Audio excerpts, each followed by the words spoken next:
बल्कि इसको अगर मैं कहूँ अनकंडीशनल रिस्पेक्ट और अनकंडीशनल ट्रस्ट अपने बच्चों की करें। बहुत से लोग अपने बच्चों को समझते हैं कि हम अपने बच्चों के मालिक नहीं हैं। यानी बहुत से लोग ये समझते हैं कि शायद हम अपने बच्चों के मालिक हैं। हम मालिक नहीं हैं अपने बच्चों के। हम तो किसी भी इंसान के मालिक नहीं हैं। हमारी कुछ जिम्मेदारी लगाई गई है कि देखो ये छोटे छोटे बच्चे जो तुम्हारे आंगन में पैदा हुए हैं, तुम्हारे खून से अल्लाह ने इनको क्रिएट किया है और तुम्हारी गोदों में डाला है। इनसे मोहब्बत करो, इनकी तरबियत करो, इनकी नीड्स पूरी करो, इनसे एहतराम का मामला करो, इनको बेहतरीन तालीम और तरबियत दो। और अगर तुमने ये काम किया तो ये सब तुम्हारे लिए सदका जारिया बन जाएंगे। हम इनके ओनर्स, मालिक नहीं हैं, हम इनके अमीन हैं। अगर ये एहसास रहे कि ये किसी की अमानत है जो एक बड़े मिशन के लिए और मेरे उखरवी फ़ायदे के लिए मेरे आंगन में पैदा की गई है, ये एक इम्तहान भी है और ये अमानत एक बहुत बड़ी नेकी को मुस्तकिल कमा सकने की एक बहुत बड़ी अपॉर्चुनिटी भी है ना, कि अगर ये अच्छे अल्लाह ने मुझ जैसे गुनाहगार के हाथों से अगर इन बच्चों की अच्छी तालीम और तरबियत हो गई तो खुदा मेरे साथ बड़ा खैर का मामला फरमाएगा, मुझे बड़े दुनिया में भी मुझे बड़ी खुशियाँ हासिल होंगी। ये बात वाज़ेह हो रही। अपनी औलाद को और उनकी एक अच्छी तालीम और तरबियत के लिए जो स्टार्टिंग पॉइंट है वो है अनकंडीशनल रिस्पेक्ट और अनकंडीशनल ट्रस्ट। अनकंडीशनल रिस्पेक्ट और ट्रस्ट क्या होता है इसको थोड़ा सा मैं बताता हूँ। ये वो एरिया है जिसको हमारी सोसाइटी में बहुत से लोग ये समझते हैं कि हम बच्चों की इज्जत कर रहे हैं, लेकिन वो इज्जत नहीं कर रहे होते हैं उसकी। मुझे इसके लिए अब ये कुछ मिसालों के जरिए मुझे खोलना पड़ेगा इसको कि ये मैं बात क्या कह रहा हूँ। देखिए, जैसे हम अभी इस वक्त इस मजलिस में बैठे हैं ना, और इसमें बच्चे भी हैं, बड़े 2-4 बच्चे हैं, ज़्यादातर तो बड़े हैं इसमें। अगर हमें किसी बड़ी उम्र के बंदे से कोई तारुफ हासिल करना हो, ये कोई साहब बैठे हुए हैं और मैंने सोचा कि भाई इन साहब को कहीं देखा है, चलो मैं इनसे पास जाता हूँ, इन साहब से ज़रा अलग सेलेक्ट करता हूँ, थोड़ा सा मैं इनसे पूछता हूँ ये कहाँ से हैं, कहाँ हैं। तो मेरा दिल चाह रहा है कि जो साहब फलां साहब सामने साहब बैठे हैं उनसे ज़रा मैं हेलो हाय करूँ और इंट्रोडक्शन लूँ। तो मैं कैसे करूँगा? मैं उन साहब के पास जाऊंगा, कोशिश करूंगा मुस्कुराते हुए जाऊं, फिर उसके बाद मैं देखूंगा कि वो साहब ज़रा फ्री हुए, मतलब अपना अगर बिजी हैं मोबाइल पे किसी से बात कर रहे हैं तो मैं वेट करूंगा, और फिर जब ज़रा सा वो फ्री हो जाएंगे, ज़रा सा अब मुझे लगा कि हाँ अब वो किसी चीज़ में ऑक्यूपाइड नहीं है और अब ये मुनासिब वक्त है, तो मैं उनकी तरफ, उनकी अटेंशन को अपनी तरफ इस तरह खींचूंगा। मैं कहूँगा कि भाई अस्सलाम वालेकुम, मैं सलाम में पहल करूँगा और मैं उनको हो सकता है अपना नाम बताऊं, जी मेरा नाम सलमान, मैं कराची से आया हूँ या मैं फला जगह पे होता हूँ। और इसके जवाब में मैं ये एक्सपेक्ट करूँगा कि जिस तरह मैंने अपना नाम बताया है तो वो भी अब मेरे साथ कुछ बातचीत में एंगेज हो। अब वो उनका रिस्पॉन्स आएगा, वो भी कहेंगे जी मुझे अरशद कहते हैं, मैं मुल्तान में होता हूँ, मैं फला चीज़ करता हूँ, और यहाँ से हमारी अलग सेलेक्ट होगी। और अगर मुझे उनके बारे में कुछ और जानना है कि इनके अब्बा क्या करते हैं या ये फला चीज़ इनकी जॉब कैसी है, तो मैं इस सवाल को भी डायरेक्टली नहीं करूँगा। मैं इनसे कहूँगा कि अगर आप माइंड ना करें तो मैं आपसे एक सवाल कर सकता हूँ? तो कहेंगे हाँ हाँ बिल्कुल कोई बात नहीं, आप सवाल कीजिए। अच्छा, वो मैं जानना चाह रहा था कि आपका बिजनेस क्या है या आपकी जॉब की नेचर क्या है या आपकी एक्सपर्टीज़ किस चीज़ में है। आप बड़े यानी दूसरे इंसान को कंफर्टेबल करके फिर उससे ये सारी बातचीत आप हासिल करेंगे, ये सारी इंफॉर्मेशन हासिल करेंगे। लेकिन अगर किसी मजलिस में कोई बच्चा मौजूद हो और उसके बारे में आपको कुछ जानना हो, तो हमारी सोसाइटी का तरीक़ाकार क्या है? इधर आना, क्या नाम है तुम्हारा? इसलिए कि हम ये एस्यूम करते हैं कि चूंकि हम बड़े हैं, हम अथॉरिटी में हैं और मुझे ये हक हासिल है कि तुम्हें चलते हुए रोकूं और कहूँ इधर आना, क्या नाम है तुम्हारा, किसके बेटे हो, कहाँ रहते हो, कौन सी क्लास में? और अपने बारे में मैंने कुछ भी नहीं बताया और मैंने उससे इजाज़त नहीं ली कि मैं तुम कहीं जा रहे थे, तुम्हें चलते हुए मैंने रोक दिया, तुम्हें सलाम नहीं किया, बल्कि उल्टा तुम पे मैंने कहा अच्छा तुम मतलब बड़ों को सलाम भी नहीं करते। यार अजीब, यानी बच्चा सोच रहा है कि कितना बदतमीज आदमी है। अच्छा तुम्हारी मम्मी ने तो, अच्छा कौन से स्कूल में हो, अच्छा फला स्कूल में हो, हाँ जब तो सलाम भी नहीं तुम करते ना, तुम्हें अब तो स्कूल ये भी नहीं सिखा रहे, अब तो सलाम करना भी नहीं सिखा रहे वालिदैन। अच्छी बात नहीं, कमाल है। वो एक जा रहा था कहीं अपने दोस्त के पास, आप उसको रोकते हैं, इस पे माजरत नहीं करते कि भाई आप कहीं जा रहे थे, हो सकता है आप कहीं जा रहे हो, मैंने आपको रोक लिया। आप उसकी इजाज़त के बगैर उससे सवाल करते हैं, आप उसको सलाम नहीं करते, बल्कि आप इस बात पे नाराज़ होते हैं कि उसने आपको सलाम नहीं किया। आप उसकी इजाज़त के बगैर उससे सवालात करते हैं। मैं एक और आपको वाक़या बताता हूँ। बाज़ औक़ात मैंने देखा कि किसी जगह पर लोग बैठे, बल्कि अगर मैं ये कहूँ कि इस मजलिस में जो लोग बैठे हैं उसमें अगर आपको पता लगे कि ये फ़लाँ साहब या फ़लाँ साहिबा जो हैं ये कुरान की हाफिज़ा हैं, पूरा कुरान इन्हें याद है अल्हम्दुलिल्लाह, और आपके दिल में ये ख्वाहिश हो कि भाई इन्हें माशाल्लाह पूरा कुरान याद है तो इनसे मैं कुछ सुनूं, ऐसी दिल चाह रहा है कि ये कुछ मुझे सूरह रहमान सुना दें, आप इनसे कैसे ये बात कहेंगे? अगर वो आपका जानने वाला भी है, आप इनसे डायरेक्ट हुक्म नहीं देंगे। आप पहले तो हो सकता है अपनी ख्वाहिश को दिल में ही रखें, बयान भी ना करें। हो सकता है आप बयान करें, आप कहें कि वो मुझे पता चला है माशाल्लाह आपको तो पूरा कुरान याद है और आप बहुत माशाल्लाह पढ़ते हैं, तो मेरी एक ख्वाहिश थी, अगर आप बुरा ना माने, और अगर पूरी नहीं भी करें तो कोई मसला नहीं है, और अगर पूरी करें तो मैं बहुत ग्रेटफुल हूँगा। तो अगर मैं क्या आपसे एक रिक्वेस्ट कर सकता हूँ कि मुझे आप कुछ थोड़ा सा सुनाएं, मेरा दिल चाह रहा है ज़रा सा मैं आपकी आवाज़ से सुनूं, मुझे अच्छा लगता है। और आपकी इस रिक्वेस्ट में इसरार नहीं होगा, यानी इस रिक्वेस्ट को आप इस लहजे और उन लफ्ज़ों के इंतखाब के साथ करेंगे कि सामने वाले को ये पता हो कि मैं आपकी रिक्वेस्ट को रद्द करने का इख्तियार रखता हूँ, और अगर आपकी रिक्वेस्ट को मैंने रद्द कर दिया तो आप इस पर माइंड नहीं करेंगे और नाराज़ नहीं होंगे, और हमारा ताल्लुक मुस्तक़बिल में इसकी वजह से ख़राब नहीं होगा। आप उसको ये कॉन्फिडेंस देने के बाद ये सवाल करेंगे। आप यही रिक्वेस्ट आपने एक बच्चे से करनी है, आप क्या करेंगे? आप क्या करेंगे? सोचें आप क्या करेंगे। यानी मैं बहुत सी महफिलों में देखता हूँ, वो किसी ने तारुफ करा, जी ये मेरा बेटा हिफ्ज़ कर रहा है, अच्छा कितने पारे हो गए? उन्होंने कहा जी मैंने 6 पारे कर लिए। अच्छा, तो अब छूटते ही उसका इम्तहान लेना आप पे वाजिब हो गया, और आपको जो 12 सूरतें याद हैं और थोड़ा सा वो जगह जगह से याद है ना, अब आपने सोचा कि मुझे जो चीज़ें याद हैं उन 6 पारों में से, तो अच्छा हाँ वो फला मुझे सूरह मुल्क की 5 आयतें याद हैं, तो अब ज़रा सूरह मुल्क सुनता हूँ इससे। आपने कहा अच्छा ज़रा सूरह मुल्क सुनाओ। क्या आपने उससे पूछा कि वो इस वक्त आपको कुछ सुनाने के मूड में है? उसकी क्या ये जिम्मेदारी है कि वो आपकी ख्वाहिश और आपकी एक्सपेक्टेशन को पूरा करे? क्या आपका ये राइट है कि आप उससे सवाल करें? ये जो मैं बात अर्ज कर रहा हूँ, मैं ये इसलिए कर रहा हूँ, हो सकता है आपको बहुत महसूस हो रही हो, लेकिन मैं ये इसलिए चाह रहा हूँ ताकि हमें ये समझ में आए कि रिस्पेक्ट किसे कहते हैं, और अनकंडीशनल रिस्पेक्ट किसे कहते हैं, और ट्रस्ट किसे कहते हैं। तो आपको वो सूरह मुल्क की इब्तदाई 5 आयतें याद थी, आपने उस गरीब का इम्तहान लेना शुरू कर दिया, उस बच्चे को हो सकता है उस वक्त नहीं याद आ रही हो, 4 आदमियों में शर्मिंदा हो गया। अगर वो नहीं सुनाए तो नाफरमान है, गलत सुनाए तो कुनज़ैन है, मतलब फंस गया बेचारा। मैं आपको बताऊं, हमारा माशरा किसी भी बच्चे के साथ अच्छा सुलूक करने की काबिलियत से महरूम है, और ऐसा नहीं है कि ये कोई जाहिल लोग हों जो बच्चों के साथ बात करने की अहलियत ना रखते हों, काबिल लोग भी इसी तरह की कंडीशन में, बहुत माजरत के साथ। बल्कि अगर मैं ये कहूँ, चले मैं एक और बात आपसे अर्ज करता हूँ, अगर मुझे ये पता हो कि यहाँ एक हमारे दोस्त बैठे हैं, कोई साहब बैठे हैं, मुझे ये पता हो कि मेरे जहन में एक क्वेश्चन है और उस क्वेश्चन का जवाब इनके पास नहीं है, मेरे जहन में क्वेश्चन है, उसका जवाब इनके पास नहीं है, और मुझे ये पता है, और अब मैं सबके सामने इनको खड़ा करके वो सवाल करता हूँ, तो ये अखलाकी अमल है या गैर अखलाकी अमल है? Can you assess? ये कोई एथिकल प्रैक्टिस है या एथिकल नहीं है? मेरी बात समझ आ रही है? जब मुझे पता है कि इसको ये नहीं पता, तो मैं उसको मतलब क्यों उसकी इस बात को नुमाया करता हूँ?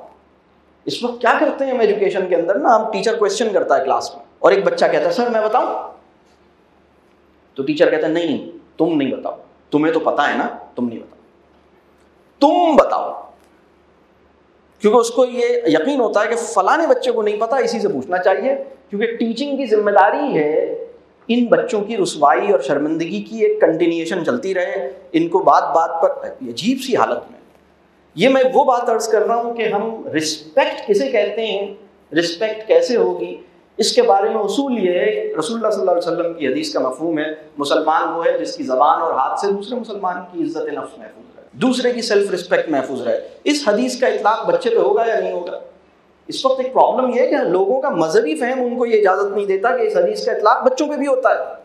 बच्चे भी इसी कैटेगरी के अंदर शामिल है ना, उन पर भी इस हदीस की एप्लीकेशन होगी ना। मेरी जबान और मेरे हाथ से दूसरे की इज्जत नफ्स महफूज रहे, इसमें बच्चे भी शामिल हैं। और फिर इसके बारे में एक और मौके पर रसूलुल्लाह सल्लल्लाहु अलैहि वसल्लम की एक और हदीस, बहुत खूबसूरत बात, यानी दूसरे के साथ दूसरे के लिए वो पसंद करो। अब ये एक हदीस का मफहूम है जो मैं आपसे अर्ज कर रहा हूँ। दूसरे के लिए आप वो पसंद कीजिए जो आप अपने लिए पसंद करते हैं। तो आप क्या चाहते हैं कि आपको किस तरह से ट्रीट किया जाए, आपको किस तरह से आपसे बात की जाए, आपसे कोई इंफॉर्मेशन मांगी जाए तो कैसे मांगी जाए। अगर इस मजलिस में कोई भी आपसे थोड़ा सा रैपो बनाए बगैर आपसे डायरेक्ट पूछ ले कोई सवाल, तो आप माइंड करेंगे, आप कहेंगे who are you, why should I tell you. अगर मैं आपसे कहूँ इधर आइए, क्या आपने कौन से क्लास से पढ़ा है, आप कौन से कॉलेज से पढ़ा है, आप कहेंगे जी हु आर यू, कहाँ जॉब करते हैं, आप नहीं मुझे बताएंगे। जब तक एक रैपो और एक कंफर्ट लेवल ना आ जाए, तो चीज़ों को बच्चों के साथ भी यही मामला है। तो मसला सारा ये है कि हम बहुत सारी अपने बच्चों से एक्सपेक्टेशंस लगा रहे हैं, रिलेशनशिप नहीं बना रहे हैं। अच्छी पेरेंटिंग रिलेशनशिप को बेहतर बनाने से मुमकिन होती है, एक्सपेक्टेशंस बढ़ाने से मुमकिन नहीं होती। हमारे माशरे के वो लोग, यानी हमारे माशरे में पेरेंट्स की कैटेगरी तो वो है जो मतलब मस्त है ना, मतलब उन्हें कोई मसला नहीं, मैनू की यही है लफ्ज़, या गलत बोला मैंने? अच्छा, दूसरी कैटेगरी वो है जो बहुत कंसर्न है और बहुत वरीड है, और वो बच्चों के हवाले से बड़ी परेशान फिक्रमंद है। तो जो बहुत फिक्रमंद है, जो मस्त है उसका तो मामला ही अलग है ना, उसकी तो अभी हम बात नहीं कर रहे। जो बहुत फिक्रमंद है उसका मसला ये है कि वो अपने बच्चों से एक्सपेक्टेशंस उसने बढ़ाई हैं, बहुत सारी एक्सपेक्टेशंस लगाई हैं, और उन एक्सपेक्टेशंस को बार बार इजहार फरमाते हैं। कहते हैं मैंने तुम्हें बताया था ना, मुझे तुमसे ये चाहिए, मैंने तुम्हें पहले उस दिन कहा था ना, मैं तुम्हें ये दिला रहा हूँ ताकि तुम इतने नंबर ला के दिखाओ, तो मैंने तुम्हें इतना दिला दिया। तुम बार बार स्पेंड करते हैं और उसको जताते हैं और कहते हैं मैंने साइकिल दिलाई थी ना, इस वादे पे कि तुम ये करोगे और वो चीज़ करोगे। 4 दोस्तों में आप अपने बच्चे, यानी 4 दोस्तों में आप धाक बिठाना चाहते हैं कि मेरा बच्चा जो है वो अफलातून है। उस बच्चे ने क्या कसूर किया है? मतलब आप अपनी बेसिस पे धाक बिठाएं ना। आप लोगों क्यों बता रहे हैं कि जी मेरा बच्चा फलां जगह दाखिला हो गया और वहाँ पे ये रिलैक्स। तो बच्चे की रिस्पेक्ट करें, बच्चे पे ट्रस्ट करें।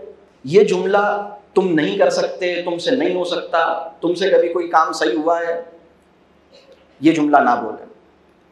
ये जुमला मुझे समझ नहीं आता तुम्हारा बनेगा क्या, तुम करोगे क्या, मुझे नहीं समझ आता तुम कैसे पास होगे, तुम कैसे कुछ करोगे ज़िंदगी में, तुम्हारा क्या बनेगा। नेवर से दिस, क्योंकि नंबर ऑफ टाइम्स आप ये जुमला बोल रहे हैं उतना उसका कॉन्फिडेंस शेक कर रहे हैं, उतना अपने ऊपर यकीन उसका गिरा रहे हैं, उतना आप अपना मिसट्रस्ट, यानी आप उसे ये बता रहे हैं कि तुम तो वो आदमी नहीं हो जो दुनिया में कोई भी बड़ा काम कर सके, तुम तो इस काबिल हो ही नहीं, तुम्हारे अंदर वो पोटेंशियल और कैपेसिटी नहीं है, यू कांट डू इट। तो ऐसा करने से वो करना शुरू कर देगा? नहीं करेगा, यानी करने के इम्कान और कम कर रहे हैं। मेरे पास एक दफ़ा एक बच्चे के वालिदैन आए, बहुत पूरी लंबी बात है, मैं उसके पूरा वाक़या नहीं बताता, लेकिन उस बच्चे के बहुत से मसाइल थे। तो वो वालिदैन, मैंने उनसे कहा कि आप इन चीज़ों को अपने ठीक कीजिए, और फिर हमारा 6 महीने का कोर्स होता है, मैंने उसमें भी उनको कहा कि आप इसमें आइए, और उसमें हम यही काम करते हैं, पेरेंटिंग और इन चीज़ों को सीखते हैं। यानी वो पेरेंट्स जो अपने आप को इन सारी चीज़ों की डिटेल में जानना चाहते हैं, वो 6 मंथ्स का ऑनलाइन कोर्स होता है, ट्वाइस अ वीक। तो मैंने कहा आप उसमें ज्वाइन कीजिए। वो उन्होंने उसको ज्वाइन किया, दोनों पेरेंट्स ने उसको ज्वाइन किया, 6 महीने का कोर्स कर लिया। बीच में मुझसे और भी बातचीत की उन्होंने, और उन चीज़ों को काफ़ी चीज़ें बेहतर हुई, लेकिन कुछ मसाइल जो उसके बहुत सारे मसाइल थे, कुछ मसाइल जो हल होने चाहिए थे मेरी समझ के मुताबिक, मैं भी हैरान था कि ये मसला हल क्यों नहीं हुआ। वो मसला हल नहीं हुआ उनका। उन्होंने कोर्स कर लिया। कोर्स करने के 2-3 महीने के बाद दोबारा मुलाकात हुई और उन्होंने कहा ये मसला तो ऐसा है, और मैं ये सोच रहा था कि अब तक ये मसला हल हो जाना चाहिए था। मैं भी सोच में पड़ गया, मैंने उनकी पूरी बात सुनी। फिर मैंने उनसे पूछा आप ये करते हैं, ये हो रहा है, आपकी लाइफ में क्या हो रहा है, आप क्या। और उन्होंने जो जवाबात दिए वो बड़े ठीक थे, और मैं सोच रहा था कि अगर ये बंदा ये सारे काम कर रहे हैं और ये चीज़ें इन्होंने अपनी ठीक की हैं तो इसके नतीजे में बहरहाल ये चीज़ें बेहतर होनी चाहिए थी और ये प्रॉब्लम सॉल्व हो जाना चाहिए था, लेकिन वो सॉल्व नहीं हो रहा। मैंने उनसे कहा कि अच्छा आप मुझे कल मुझसे रब्ता करें, मैं भी इस पर सोचता हूँ, दुआ भी करता हूँ, अल्लाह आसानी करे आपके साथ। और उनकी तकलीफ बड़ी ठीक ठाक थी। अगले दिन मुझे ख्याल आया और मैंने उनसे पूछा आपकी ज़बान से आपके बच्चे ने खैर की दुआ कितनी दफ़ा सुनी है, और कोई बुरी एक्सपेक्टेशन, तुम नहीं कर सकते, तुम तो ऐसे ही रहोगे, तुम तो मुझे कभी खुशी दे ही नहीं सकते, इस तरह का कोई नेगेटिव कलमा कितनी दफ़ा सुना है अपनी पूरी लाइफ। तो उन दोनों की आंखों में आंसू आ गए और उन्होंने कहा कि हमने ये तो सोचा नहीं था। उन्होंने कहा हमने इसके लिए दुआएं बहुत की हैं, क्योंकि हमारे कोर्स में ये वाली बात भी होती है कि आप दुआएं करें। तो उन्होंने कहा दुआएं बहुत की हैं, लेकिन मेरी ज़बान से, यानी वो दुआ तो मैंने और अल्लाह के दरमियान है ना, कि मैं अपने सजदे में अल्लाह से दुआ कर रहा हूँ कि या अल्लाह मेरी बेटी को ये कर दे, मेरे बेटे को ये कर दे, लेकिन मेरे बेटे और बेटी को तो नहीं पता कि मैं अल्लाह से क्या कह रहा हूँ उसके बारे में। उसको तो यही सुनने को मिला कि मैं उसके बारे में ये कह रहा हूँ कि ये ऐसी है, ये ऐसी है।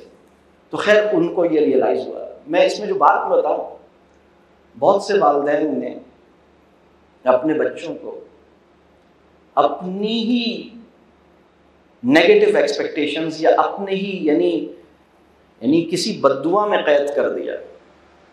उसको तोड़ना पड़ेगा। यानी खुदा की सुन्नत ये है, खुदा का तरीका, खुदा इख्तियार रखता है, खुदा चाहे तो हमारी चीज़ों को बिल्कुल उसको छोड़ के, एक खुदा चाहे तो कुछ भी कर सकता है, लेकिन खुदा की सुन्नत ये है, खुदा का तरीका ये है कि वो माँ और वो बाप जिसने अपनी औलाद की कामयाबी के रास्ते में किसी बद्दुआ की रुकावट खड़ी कर दी है, खुदा उस रुकावट को अपने हाथ से नहीं हटाता। यानी आप वो चेंज देखना चाहते थे, आपने अपने बच्चे को कहना है, आपने अपने बच्चे से इजहार करना है, आपने अपने बच्चे से, यानी जब हम अपने बच्चे के अपनी ज़बान से अपने बच्चे को कोई दुआ देते हैं तो हम अपने बच्चे से, यानी किसी के लिए दुआ करना इजहार मोहब्बत का सबसे रूहानी तरीका यह है कि किसी के मुंह पे उसको दुआ दी जाए।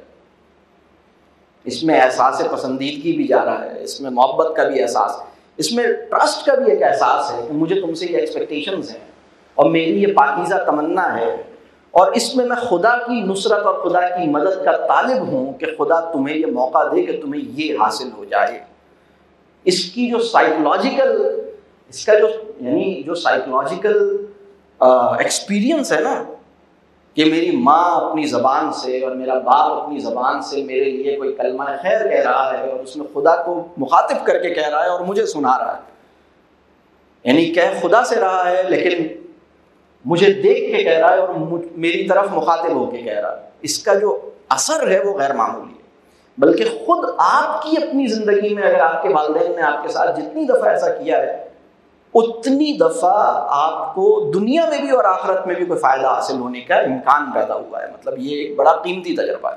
यानी ये एक अल्लाह का शुक्र अदा करना चाहिए कि ये वो मुकाम है जो खुदा ने गुनाहगार माँ और गुनाहगार बाप के हाथ में भी रखा है। मतलब यानी ये बड़ी अजीब बात है, बहुत ही अजीब बात है कि वो माँ और वो बाप जो खुद अभी अल्लाह से इतना करीब नहीं है, उसकी दुआओं में भी अपनी औलाद के लिए और बद्दुआओं पे अल्लाह ने असर रखा हुआ है। तो इसको बहुत ख्याल करें, अपने ट्रस्ट का इजहार करें। मुझे यकीन है तुम इंशाल्लाह कर लोगे, तुमसे हो जाएगा, इसमें क्या पड़ी है, ये ठीक है। मतलब ट्रस्ट करने का मतलब ये है कि मैं तुम्हें नंबर्स और ग्रेड्स के आईने में नहीं देखता। तुम्हारे नंबर अच्छे हैं या बुरे हैं मुझे इससे फ़र्क नहीं पड़ता, मुझे पता है अल्लाह ने तुम्हारे अंदर सलाहियत रखी है, भाई तुम माशाल्लाह कर लोगे, तुम्हारे अंदर पोटेंशियल है। और रिस्पेक्ट भी करें और ट्रस्ट भी करें।